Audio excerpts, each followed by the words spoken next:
Welcome everyone. The room's just opened, so I can see lots of people joining. I'll give it 30 seconds and then we'll make a start.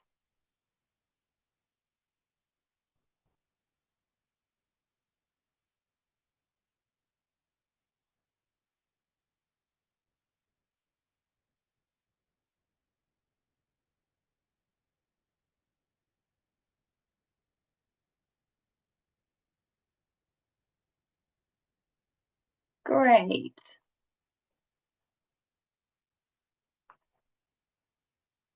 Okay, so welcome to today's webinar. Please do say hello in the chat. Let us know where you're from and who you are. My name's Casey Pearson. I'm the Technical Learning Specialist for the EiE Professional Development Programme. And I'm joined today by Efren and Rafka, who I'll hand over to introduce themselves. Over to you, Efren. Hi, everyone. Good morning and good afternoon. I am Efren. I am the Regional EiE PDP Program Manager for Asia. And thank you so much for attending in this webinar. Rafka? Thank you, Efren. Good morning, all. My name is Rafka Daoud. I'm the Education Emergencies Regional Manager for the MENA region. I'm based in Lebanon. Thank you. Great, and thank you to all of you for joining the call. Today, we're going to be talking about the EiE Professional Development Programme. We'll give you a bit of an overview of what we do as a whole programme.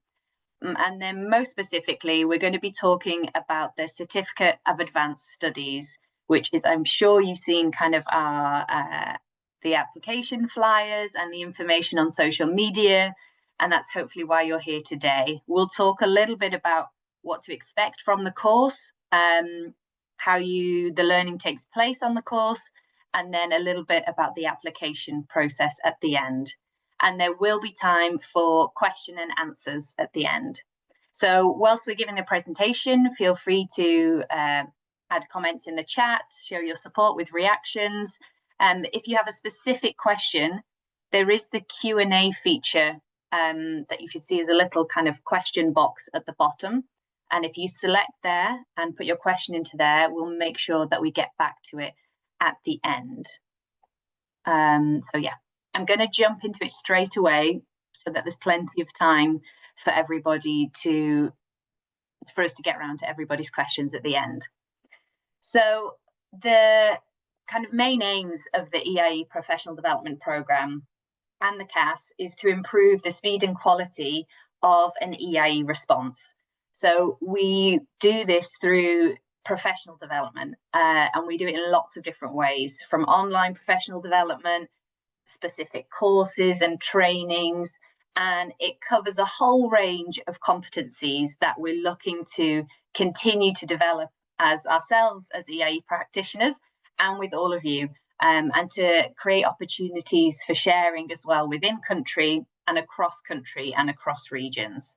So that's the primary aims of the course, because we know that emergency responses are becoming more complicated, more protracted, changing. So just ensuring that our responders and our program managers and our technical advisors are equipped to the best that we can be to make sure that we really design and develop and then implement quality responses. That's kind of our overarching aim. And as I said, we do this, well, we started back in 2015 originally, and the programme has grown and grown since then. And we've done it through different regional areas as well. Our three core offers are split into our EiE Fundamentals course, which I'm sure lots of you have attended, and that's probably how you heard about the CAS. Which is roughly a 50-hour course, and we do that in country. Some of it's some online module through Kaya, and then an in-person workshop, and that's probably how many of you have met Efren and Rafka as well. We also have the EiE online course, which is on Kaya It's open, it's free. You get a HPAS badge for every course that you complete that you can add onto your LinkedIn, onto your CV. And these are split into very specific different topics. So you can choose if there's an area, perhaps learning through play, that you want to develop your skills in, or gender sensitive programming. And you can kind of handpick those courses and do them in your own time. And then the final offer is our most advanced course, which is the one we'll be talking about today. And it's around 450 hours, and it does draw on some of our EiE online courses, but it also includes kind of webinars, guest lectures, and lots of assignments, which we'll talk about today. So far, it's been implemented across East and Southern Africa, the Middle East and Eastern Europe, Southeast Asia, and we've also last year launched this in West and Central Africa in French. So the courses, as you can see on here, this just gives you a bit more detail, but they are all interlinked. The idea is that people will start off with the fundamentals course and then hopefully go on to exploring some of the online courses in their own time after the fundamentals. And then this will lead into, hopefully, an interest in doing the Certificate of Advanced Studies.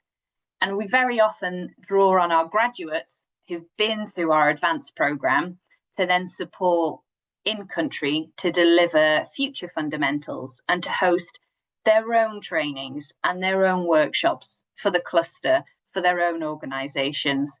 So our aim is to really professionalise the sector and build up a network of EiE professionals, not just in country, but globally, because we all know how much of a hectic and busy sector and job it is. So building that community is really important as we're constantly having to adapt and respond and build new resources and hear about new frameworks. So to build that support structure as well.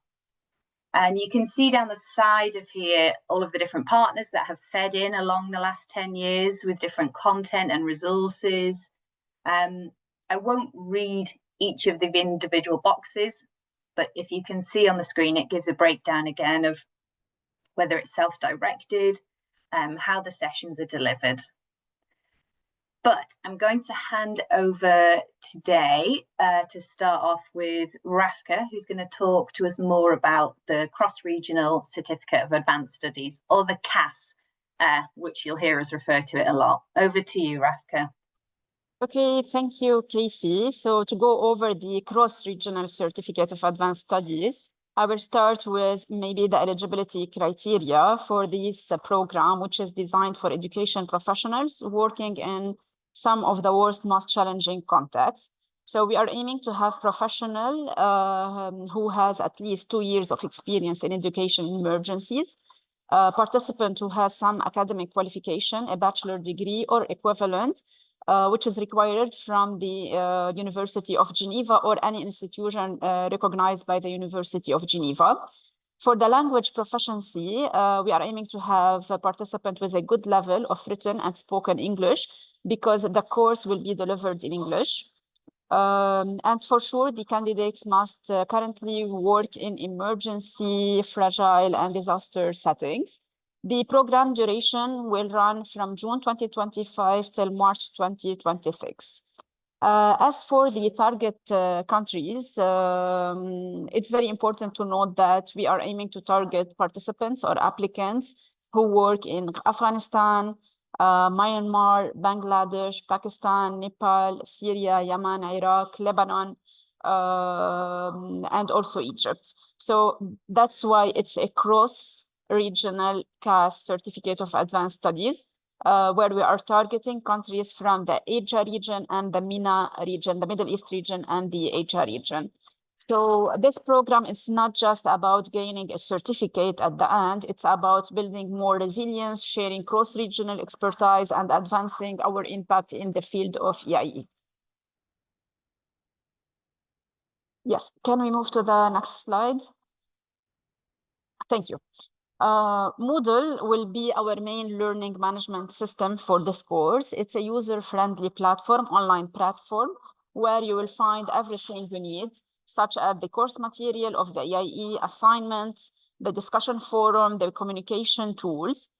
So we will use Moodle to access our weekly modules, to submit your work, to connect with your facilitators and your colleagues, and to track also your progress throughout the program. For sure, for now, if you are not familiar with Moodle, we will provide you more orientation session to help you get comfortable with the platform. But this is the main learning platform used by the Geneva University. Next slide. Okay. Also, Kaya is a learning platform. It's an additional learning platform developed by the Humanitarian Leadership Academy. You can find on this platform supplementary courses and resources specific to education emergencies and the humanitarian context. So later on during the modules, we will ask you to do some courses on Kaya platform. You will be asked to complete short modules or maybe reference material on Kaya to deepen your understanding. Together, Kaya platform and the Moodle platform will give you more rich and flexible and accessible learning experience. Next slide, yeah.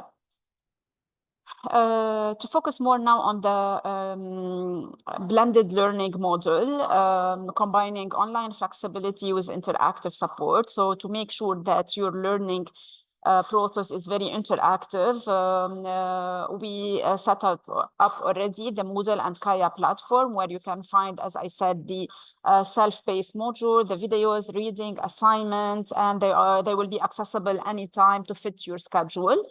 We'll have also assignments and peer activities where you will be doing regular individual and group tasks.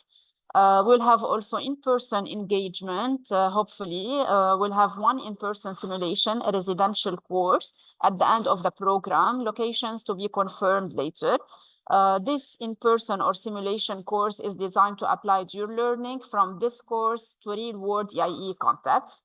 Also, throughout the program, we will have this webinars, weekly webinars and weekly open office hours, where you will come maybe on monthly basis or on weekly basis with the facilitators to focus or to inform you about one topic in this module.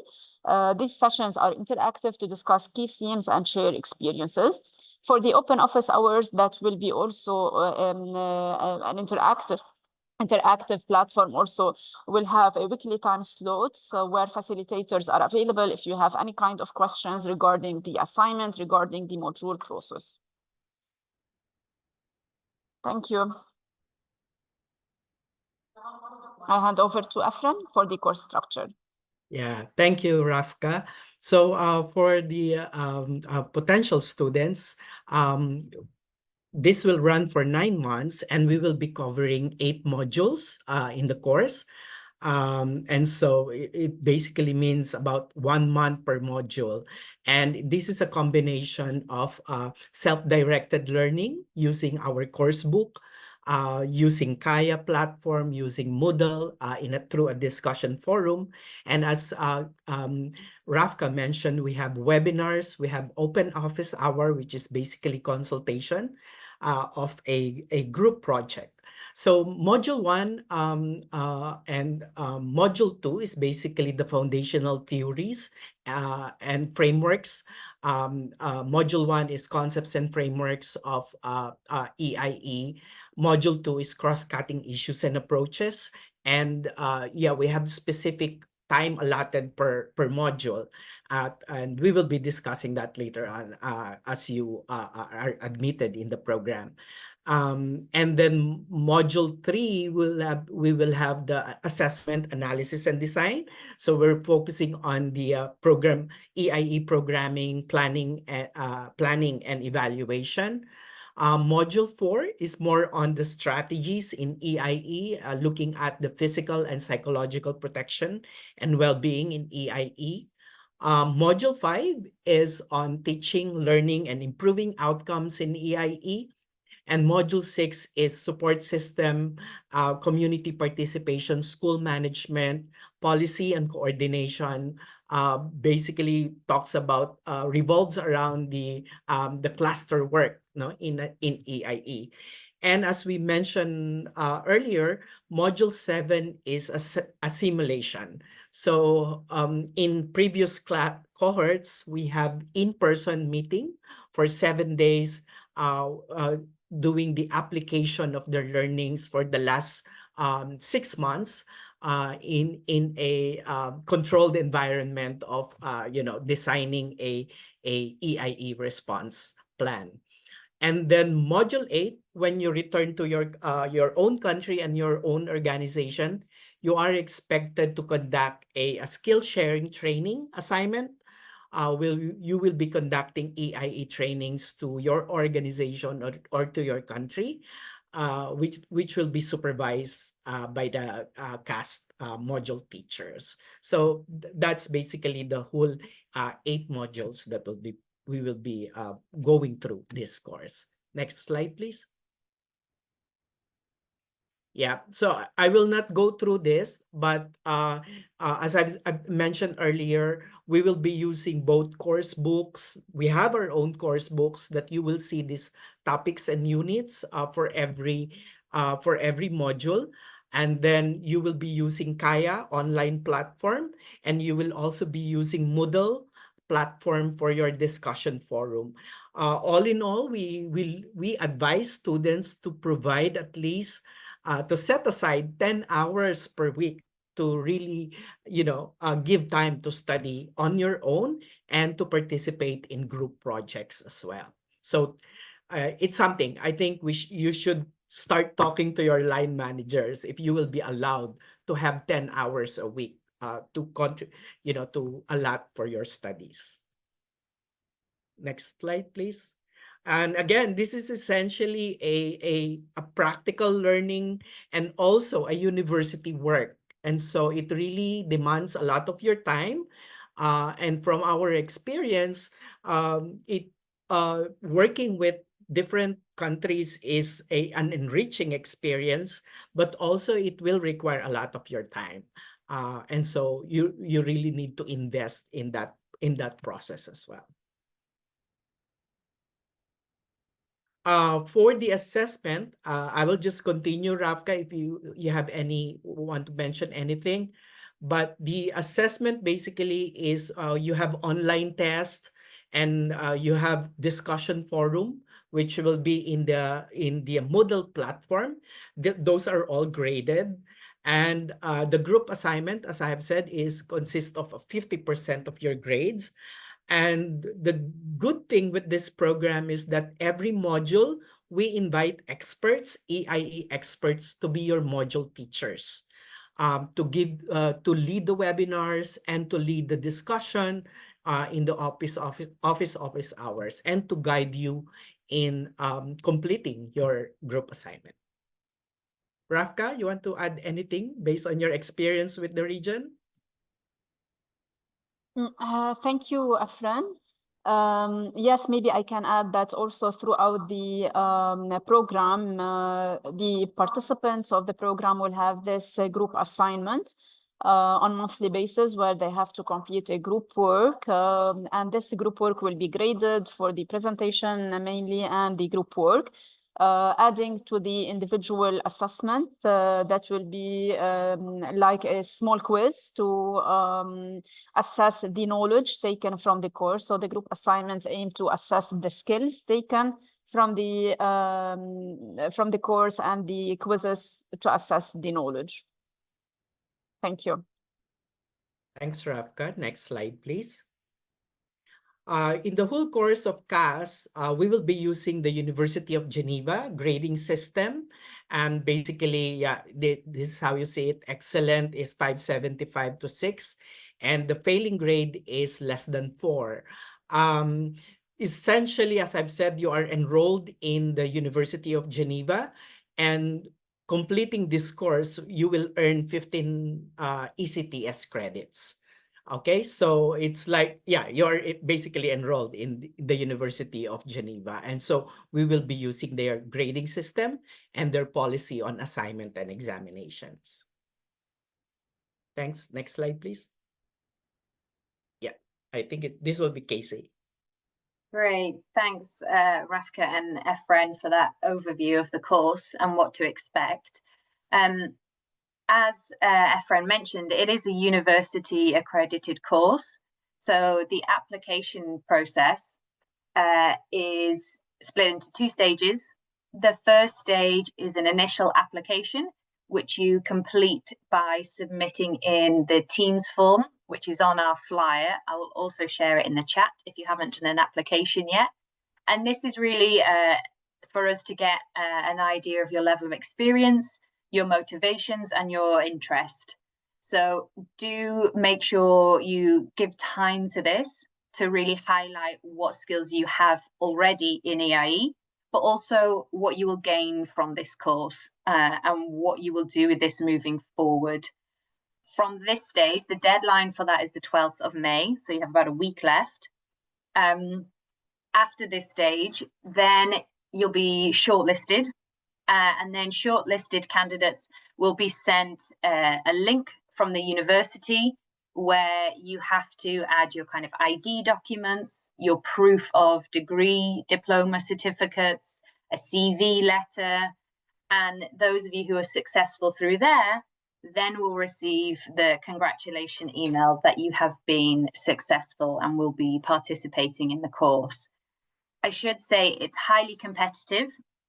We get lots of applications and it is a difficult process.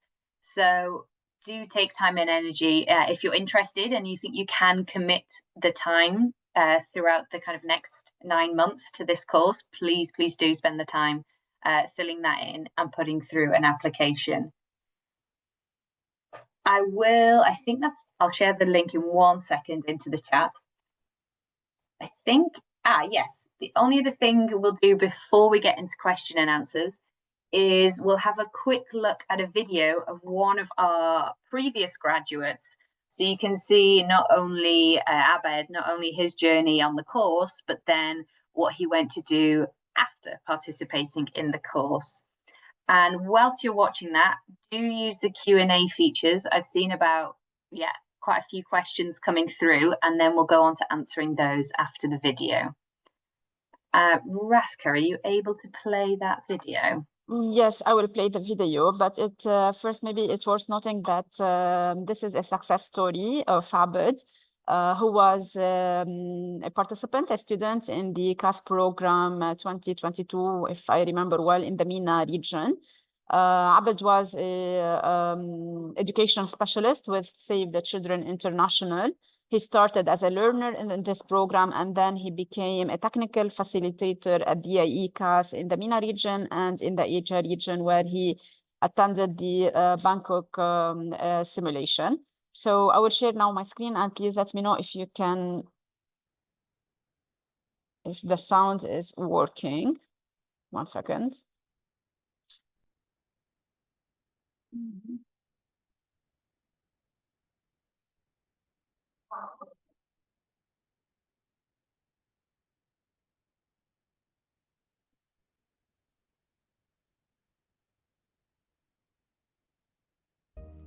Can you hear it? Yeah, we can hear. I'm working as an education specialist with Save the Children International. I'm originally from Syria and living in Turkey. I have a bachelor degree in English literature from University of Filippo. I used to be working as a teacher before. I started working since 2015 in humanitarian, and then after that, I discovered that I have a passion towards investing more in education. So I started from that time working as an education lead. And that was an opportunity for me to be part of different types of events, capacity building, and diplomas as well, to deepen my knowledge also and support my future career in education. My role as an education specialist involves a technical supervision, operational supervision on the education emergency programming. Mainly it includes as well looking after the budget, making connections with the education cluster, supporting the implemented partners from the technical and operational perspectives, building relations as well with actors in the area, and also making connections with the capacity building technical experts as well to provide the proper support for the education emergency programming. I didn't believe that I would be in here. So I started as a student, and then after a couple of years, I became a facilitator. The certificate in advanced studies enabled me to be more professional in my own career. It gave me means and all the factors that makes me that kind of professional that has their own, vision when looking at the education programming. It also managed, to help me building great connections and communication skills and be more able to understand the needs and capacities of the participants and contribute to their own needs and their own experiences. It's a non-stop journey, but I didn't believe that I would be in here. To be a part of this program, particularly in Asia, this is the first time for me to be in Asia, to be involved and engaged with a lot of expertise, a lot of students that came from different areas, different locations from Asia with their stories, with their expertise, and meeting with the lovely facilitators who came also with their own support. I've learned a lot.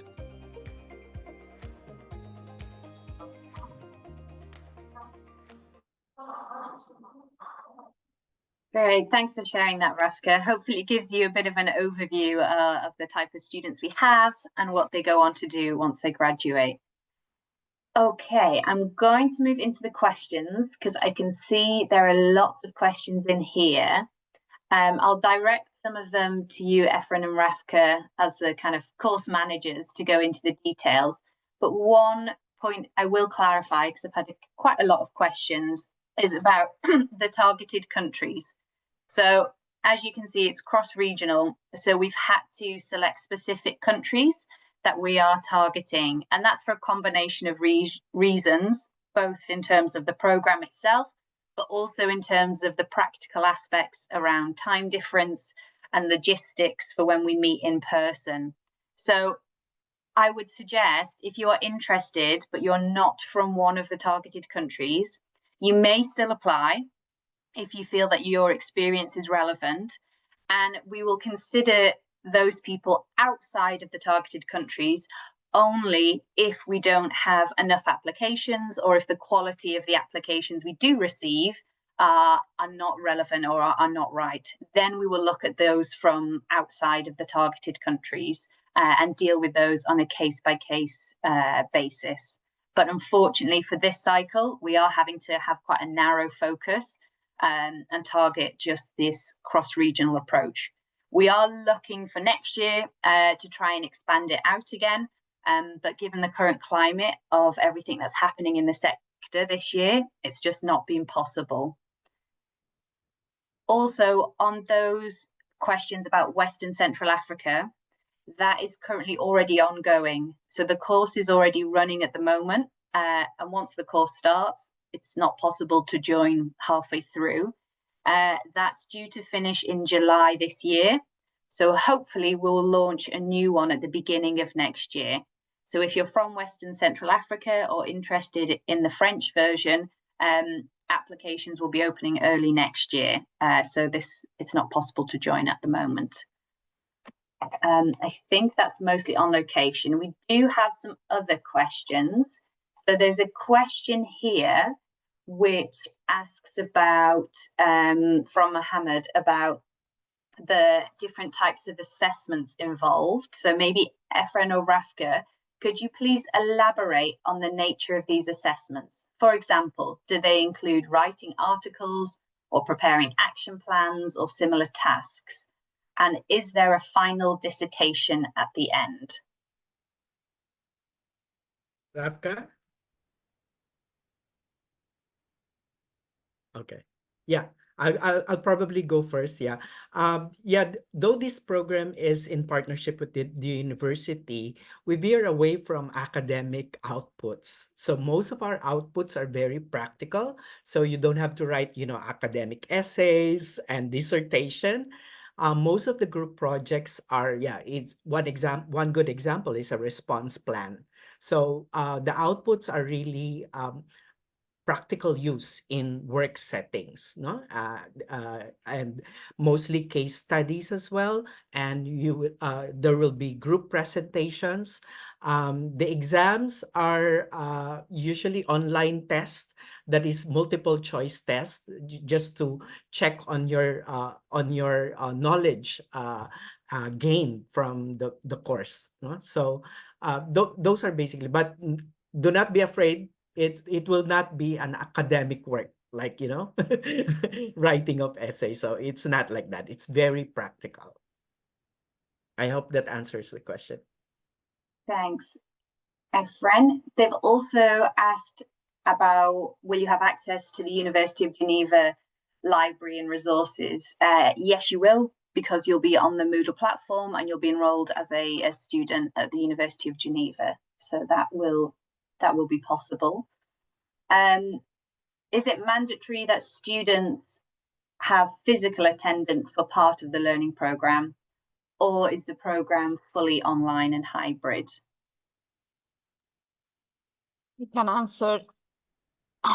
Students are not mandatory to attend in-person or physical courses, because as we mentioned, this program that run over 9 months, the first 6 modules will be online. We practice the blended learning approach, where you will have to complete a group assignment, individual quizzes, attend webinars, attend open office hours, do some discussion forum with your group.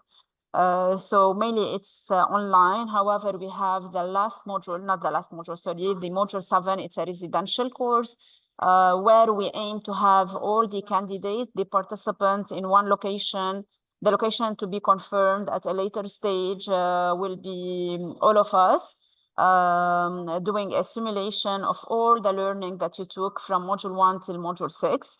It will be a kind of simulation of an EIE response, where you have to come up with the EIE response plan based on the learning that you took. After that, you will be requesting to handle or to deliver EIE training to your network in the country.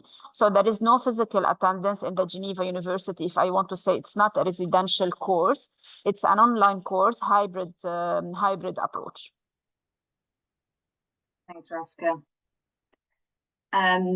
There's another question here about the application, whether volunteering experience counts. Yes, you can definitely include that in your application. And you've also asked about if you're on the border. So this is an example with somebody who's currently Indian national working, is that right? Myanmar-India border. Yes, so similar to what I said at the beginning, if you're interested, do apply, and we'll be targeting those who are based in the specific countries. But if we're unable to fulfill those places, we will definitely look at others, especially those who are working closely with those countries. There are a few questions about the course fees. I will share a slide on that in a second, but I'll just go through the other questions first. How to improve the application? Efren or Rafka, you do the first kind of round of screening. Some tips. Okay, maybe I can start and Efren can continue.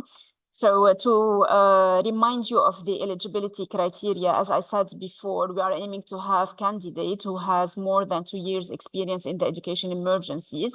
And for sure, because this program is a bit advanced, more than the EIE fundamentals, so we are expecting that candidate has a senior role, such as maybe EIE, a program manager, a technical manager, specialist, to make sure that they have enough practical experience from the field and on technical level, and have this seniority will help you to expand on the practical experience that you have and share it with your colleagues in the cohort. That's why we are aiming to have this kind of seniority of participant, not a junior role, not similar to the EIE fundamental. As Casey mentioned before, that we have 3 different kind of training that we deliver. The EIE fundamental mainly target the EIE junior role, the EiE CAS target the senior role. This is from my side. I will leave it to Efren. Yeah. Also, please consider, like, if you are there are multiple specialization in EIE. You can be a planner, a program manager, a teacher's trainer. And so consider that, highlight that in your application, your experience, or your volunteering work in the different aspects of EIE. Because so we, at least from our experience, it's an enriching learning experience for everyone if we get students from different field of EIE. Yeah, thank you, Casey. Thanks both. There's a question here about the qualification awarded on completion. Will this enable us to pursue higher education studies in the university, such as Masters in Education and MA or PhD? So yeah, you do get specific accreditation. It's not enough alone as an isolated certificate to then apply for a master's. It's 15 credits, and I think you need 45 to go on to a master's. But throughout the course, the University of Geneva, you'll meet with them, they speak to you, they'll talk you through what are the other pathways to further courses. So examples of what students have done in the past is they finished the CAS, and then they have gone on to do online learning in Emergencies, which is another CAS the university offers, which gave them another 15 credits. And then they did a research piece, which again accredited, I think maybe that was 30 credits. And that built up a whole master's degree qualification. So it's a small step in that process, but the university will talk in more detail about exactly how that works throughout the course. Let me see. Okay, lots of these are about the course fees. So I'll just share my screen again to answer the questions on the costs of the course. If you can let me know when you can see it.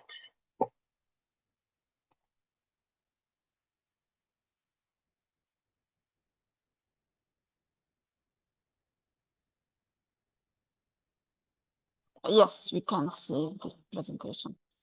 Great. So we basically work with the University of Geneva to subsidise the cost. You'll notice that compared to lots of their other full programmes, full university course costs, these are significantly less. So it is already heavily subsidised, and we have a tiered fee system to make it as inclusive as possible. So you'll see here in pounds, those from local and national NGO staff, it's around 1,100, and then you'll see there is an increase in costing depending on your organisation type. We do ask, as Efren mentioned, that it takes time from work. So we ask that you get your line management support, and in most cases, ask for your organisations to cover the costs of the course fees if possible. That's what a lot of our students do in the past, because from an organisation side, it's a big investment in you. You come out able, part of the course is you have to deliver training, which is obviously of benefit to your own organisations and the response. There's a long-term investment in this. The only other costs that are included is the residential, which does happen in person. So we heavily subsidise that as well. We cover all of the accommodation, all of the meals, obviously all of the training, but we will ask to cover some flight costs. But part of that reason of why we've targeted some countries is so that some students aren't having to pay thousands of pounds to travel to the residential, and some are not paying very much. So we've also thought about that from a location perspective. There are a very few number of scholarships that may be available. So if your organisation or you are unable to cover the costs, there's a section in the application where you can highlight that. We do provide scholarships for kind of marginalised groups or those from local and national organisations. So you just have to really explain why you think you would be eligible for a scholarship, but there are very, very few, and unfortunately less and less are becoming available with the current funding situation. So yeah, the fees, they're all on the flyer as well. I've shared the link to the application form, but I'll share the flyer link as well, because that has all of the information we've discussed today in a handout for you to have a look through. But yeah, my advice would be to speak to your organizations and see if they can support with the funding as a starting point. Okay, and Casey? yes. Probably I'll just address some of the question while you are having a presentation. I read some of them. The question of the screening of your application will be done by us, by the Save the Children International EIE team. And yes, you will be registered or enrolled to the university once you confirm for enrollment. And one of the question was, yes, the university will screen your university records. So be ready to have an English translated copy of your transcript of records, your diploma, and your national government issued ID and or your passport, because these are a requirement of the university that is needed for enrollment. I think, Casey, that's what I need to clarify. Great, thanks, Efren. There's a couple more questions. By registering for the course, yes, you will be a formal student at the University of Geneva, correct? There's a question here from someone who is currently in the process of finishing their BA degree. Is it still okay to apply? Unfortunately, you have to already have completed and have proof of your certificate of your bachelor's degree before you can apply. So potentially in future years, but if you're currently doing that at the moment, yeah, you wouldn't be eligible yet. Dates, so it will be launched in June. And again, in the flyer I've just put in there, you'll see the date of all of the modules that are set out and the rough time frame for each of those. Yes, Efren, jump in. Yeah, one of the question is the course available 24/7? So in a sense, yes, because it's self-directed learning and it's available through Moodle platform of the University of Geneva, and also using our course book. So our team will give you a course book which has a very comprehensive set of readings and materials you need to study by module. But we will have scheduled webinars and open office hours, which is online, and then that you may need to attend. Yeah. Thank you. Yeah, really good point. And also you will be expected to work in groups on group assignments. So where you'll have to work with people in different countries and set time to work together. So as Efren says, there is the flexibility to do lots of it in your own time, but yeah, you can't do the whole course without spending some dedicated time on webinars and working with groups. But we do try to make it as flexible as possible. Yeah, in addition, Casey, mostly webinars and open office hours are video recorded. So for those who are on field work or in areas you don't have internet access, you can review that later on once you have internet access. But we do really encourage students to attend because it will always be good for you to participate in online discussions because it will be more enriching experience for everyone to hear you in class. Casey, there's one question about schedule of payments. Do we have that? Yes. So in terms of when payments need to be made, to make it as inclusive as possible, it doesn't have to be paid before you start the course. If you're shortlisted, we'll work with you and your organization, hopefully. And if it needs to be paid kind of throughout the course, that is possible. But we do request that it's done in the first half of the course, so within the kind of first 3 to 4 months. But we know because some organisations pay for the students through a particular donor, and that funding isn't available until the next time. So yeah, there is flexibility, but we do need kind of a letter of confirmation that that will be paid at the beginning. But we'll speak to you on an individual basis when it comes to that. And there's another question about fees there. The fees that I just shared on the slide, they don't include the expenses for airfare.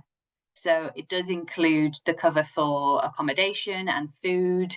It covers the fee of the certificate for the training. That's all covered. The tuition fee is all covered. It just doesn't include your airfare to the residential or visa. But again, we can work with you on a case-by-case basis nearer the time if that is a really significant barrier. Casey, I'd like to respond to the question from Afghanistan.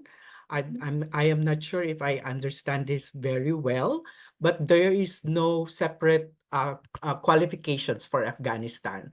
So we have just one qualifications for everyone, but please make sure that, at least from my experience, from the Afghanistan applicants, be ready with an English translated of your school records, because that's really non-negotiable to the university before they admit you for enrollment. So yeah, if you are planning to apply, make sure you have an English translated of your diploma and your school records.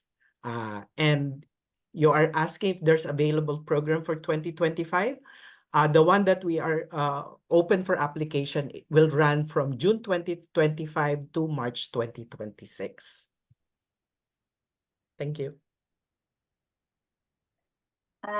Coming to the last few questions. I can see someone has joined late, so this session has been recorded. The recording will be shared and emailed to everyone who's attended, I believe, and it will also be on the LinkedIn, and it'll be shared. I've also relinked the flyer, which has all of this information written down. So yeah, you can catch up through the recording or through having a look at the brochure flyer. And last couple of questions. There's a question here: if I miss a few days because I'm traveling, as Efren says, yes, you'll be able to catch up because the webinar and lectures are recorded. The biggest thing is just the assignment deadlines. So if you have an individual assessment and you're going to be traveling, you need to reach out to your course manager, Efren and Rafka, and either complete the assessment early or just inform them of that. Same if you have a group assignment deadline. So there's not much flexibility with that unless you reach out in advance and you communicate that, and then we can make adjustments where possible. But throughout the rest of the course, maybe you can't attend a lecture. That's not a problem. You can catch up on that. Great. If a student is not able to join the in-person residential, can they still receive the certificate? Rafka, do you want to respond to that? Because I know we had some situations of that this year. Yes, because we know that sometimes the duration of the simulation will not be in line with the commitment of our student. That's why we offer them the opportunity to do an alternative assignment. It's an offline session, offline assignment where they have to complete it during the time of the simulation. So do not worry, even if you will not be able to be present during the simulation, maybe because of the visas issue, maybe of the commitment issues. So we'll be having this alternative assignment and make sure that you will be graduating similar to your colleagues. However, you have to complete a training after the simulation. Great, thanks, Rafka.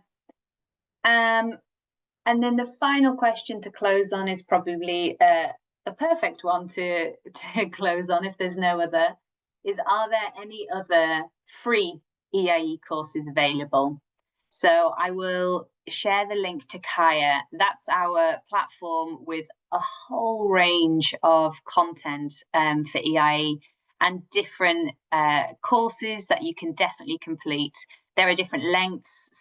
They're generally kind of 1 to 4 hours, and you can choose which ones, and you can do them in your own time. They are free.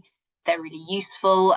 They're available in a range of languages as well. We have some in Arabic, French, some in Ukrainian now. So I'll share the link to that. That's totally free. They're not accredited by the university, but you do get a HPAS certification because there's an assessment at the end of the course. And if you pass, you'll be accredited with that badge. And that's a kind of an e-learn recognition of the course that, like I said at the beginning, it can be added to your LinkedIn profile or to a CV to help build up your virtual record of training and professional development that you've been a part of.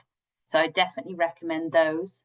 The other free courses are generally the fundamentals that we do in country. And the best way to hear about those is through the clusters, because we respond to that based on requests that we get and on needs and on funding availability. So if there's any opportunities like that through education working groups or education clusters in country, yeah, that's the best way to hear about those. I think we have completed all of the questions. Oh, one more about the course duration. Yes, course duration is from June this year until March next year. It's around 450 hours of learning in total. So yeah, you really do need to speak to line manager and work about that commitment. Obviously, some of it you'll do outside of work, but just to make them aware of that.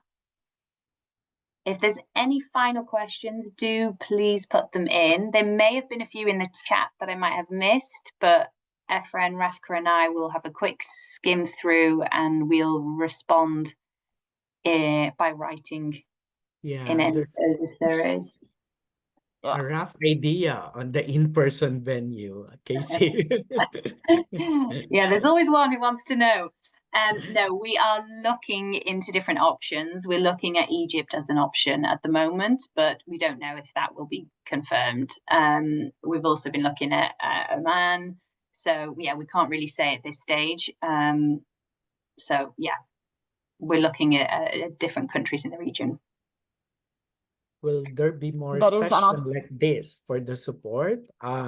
Once we have the EiE CAS ongoing, Rafka and me will be supporting the regions. So we will have more online meetings together. Yeah, but there won't be any more before the application now. No. So it's only once you're successful, then you'll be welcome to the opening session on how to use the Moodle and the Kaya and yeah, more details about the grading and everything.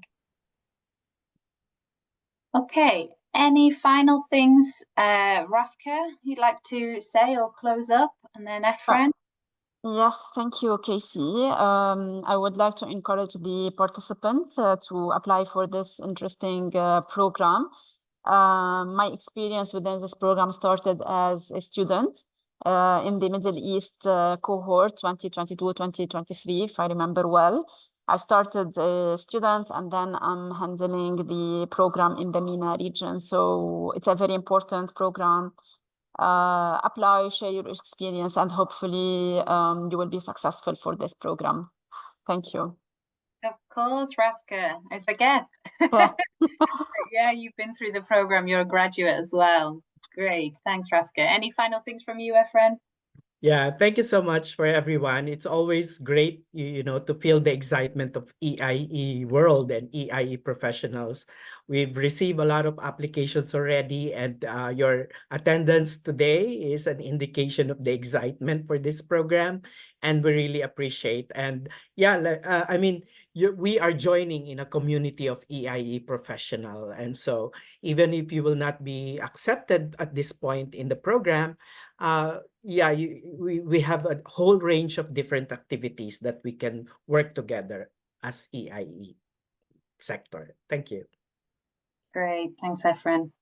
Yeah, so we're closing up early because I think all of the questions are done. Oh, a last question just came in. How many students are selected? We'll be selecting 35. So there'll be 35 places that get selected across all of those countries as one cohort. And that's just so that you can get enough time with Efren and Rafka, the managers of the course, and get the support that you need. So yeah, like I said, it's competitive. So I will draw us to a close there. It is early. On the flyer and everything that will be shared around, there is an email. So if you have follow-up questions, do feel free to send an email as you're doing the application process. But yeah, I guess good luck. And I'm sure we will see and get to work closely with some of you. And those of you that don't make it on this time, there are definitely opportunities to get involved with the fundamentals and next year's as well. So just because you're unsuccessful this year, don't let that put you off future cohorts. But yeah, thank you for taking the time and for your questions.